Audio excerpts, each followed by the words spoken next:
एक वो वक्त था जब जेट एयरवेज की मार्केट में बेहद मजबूत पकड़ थी। वो एक फुल सर्विस कैरियर था, लोगों का उस पर विश्वास था। लेकिन आज देखिए, आलम यह है कि 119 एयरक्राफ्ट्स में से आधे से ज्यादा ग्राउंड हो चुके हैं, यानी वो उड़ नहीं रहे हैं, उन्हें उड़ने की परमिशन नहीं है।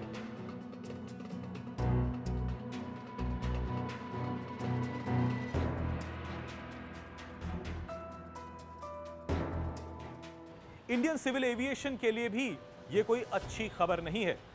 करीब 6 महीना पहले अपने एम्प्लॉइज को सैलरी देने में जेट एयरवेज डिफॉल्ट कर गया, लेकिन तब भी किसी ने यह नहीं सोचा था कि जेट एयरवेज का आज ये हाल हो जाएगा।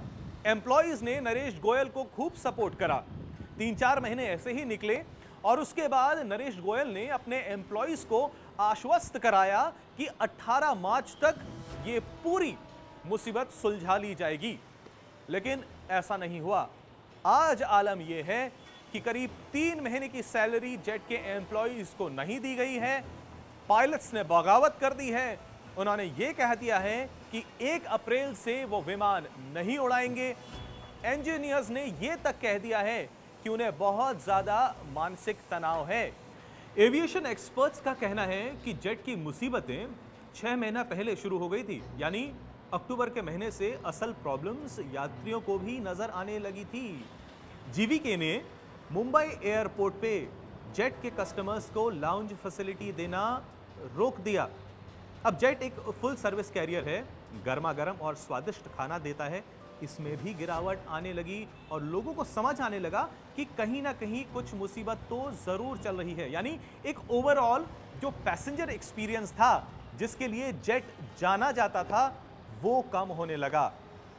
नवंबर का माह आया तो उम्मीद की किरण जगी, क्योंकि जेट की बातचीत शुरू हुई टाटास के साथ। लेकिन यह मसला ठंडे बस्ते में चला गया, क्योंकि टाटास को Naresh Goyal in the seat of power, या फिर यह कहें इन द टेबल, ही मंजूर नहीं थे। दिसंबर का माह आया तो जेट ने एक नई पॉलिसी शुरू करी, हब पॉलिसी। यानी उसने दिल्ली और मुंबई को अपना हब स्ट्रेटेजिक पॉइंट बनाया और अपनी फ्लाइट्स वाया रूट करने की कोशिश करी। अब इसका सीधा सीधा मतलब यह हुआ कि यात्रियों को एक जगह से दूसरे जगह जाने में ज्यादा समय लगने लगा। उनको यह बात धीरे धीरे अखरने लगी। यही वो महीना था जब एम्प्लॉइज को सैलरी नहीं मिली। नया साल आया, लेकिन नई मुसीबतें लेके आया। शेड्यूल बिगड़ने लगा, क्योंकि फ्लाइट्स उड़ी ही नहीं, ग्राउंड होने लगी। एम्प्लॉइज को इस महीने भी पैसा नहीं मिला। नरेश गोयल ने वादा जरूर किया कि फरवरी के महीने तक मसला सुलझेगा, लेकिन फरवरी में भी ये मसला नहीं सुलझा और कैंसिलेशन हुए, फ्लाइट्स और ग्राउंड होने लगी। और इस वक्त नरेश गोयल ने वादा दे दिया कि 18 मार्च तक पूरा मसला सुलझा लिया जाएगा। मार्च का महीना आया, पिछले 2-2.5 महीने की सैलरी नहीं मिली, तो नाराज एम्प्लॉइज ने घोषणा कर दी कि वो 1 अप्रैल से फ्लाइट में नहीं जाएंगे। यानी फ्रॉम 1 अप्रैल कोई भी जेट की फ्लाइट टेक ऑफ नहीं करेगी। एतिहाद इस वक्त मदद कर सकता था, लेकिन अब वो ज्यादा मदद नहीं करना चाहता।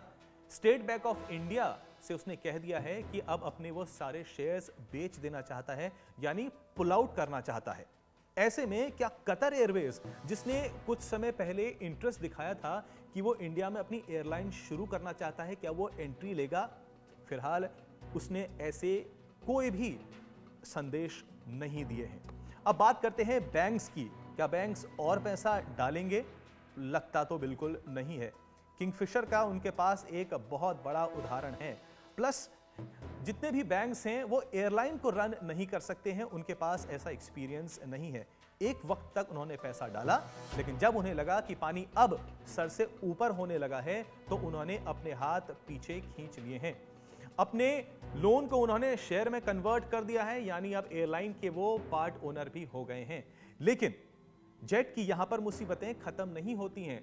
उसकी प्रॉब्लम सिर्फ डेट की नहीं है, उसकी प्रॉब्लम फ्यूचर की भी है।